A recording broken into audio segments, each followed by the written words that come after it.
أعوذ بالله من الشيطان الرجيم. بسم الله الرحمن الرحيم.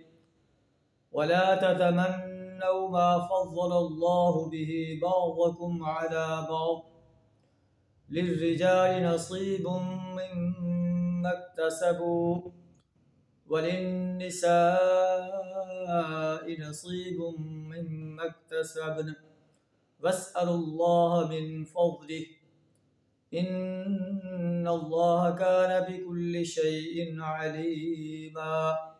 صدق اللہ العظیم. سورہ النساء آیت نمبر 32 آپ کے سامنے تلاوت کی ہے، جس کا ترجمہ کچھ اس طرح ہے: وَلَا تَتَمَنَّوْا مَا فَضَّلَ اللَّهُ بِهِ بَعْضَكُمْ عَلَى بَعْضٍ، جو کچھ اللہ نے تم میں سے کسی کو دوسرے کے مقابلے میں زیادہ دیا ہے اس کی تمنا نہ کرو.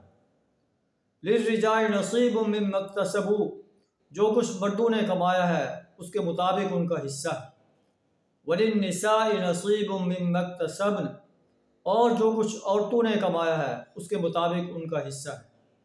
وَاسْأَلُوا اللَّهَ مِن فَضْلِهِ، ہاں اللہ سے اس کا فضل تلاش کرو، اس کا فضل جو ہے مانگتے رہو، فضل کی دعا مانگتے رہو. دوسرے کے مال کی تمنا کرنے کے بجائے کہ یہ مال مجھے مل جائے یا مجھے بھی ایسا مال مل جائے، ایسا مال و دولت مل جائے، اس کی بجائے وَاسْأَلُوا اللَّهَ مِن فَضْلِهِ، اللہ سے اس کی فضل کی دعا مانگتے رہو. إِنَّ اللَّهَ كَانَ بِكُلِّ شَيْءٍ عَلِيمًا، بے شک اللہ ہر چیز کا جاننے والا ہے.